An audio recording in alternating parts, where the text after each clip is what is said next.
Assalamualaikum warahmatullahi wabarakatuh.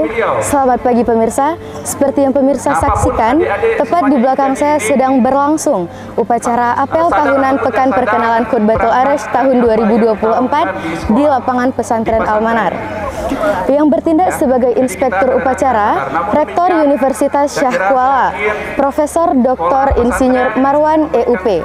Acara ini juga dihadiri oleh beberapa tamu undangan, antara lain Pembina Yayasan Bungong Jempa, Ketua Yayasan Bungong Jempa, Sekretaris Yayasan Bungong Jempa, Bapak Muspika Kecamatan Krung Baronajaya, anggota DPD, anggota DPRA, serta Wakil Rektor Pasca Sarjana UIN Araniri.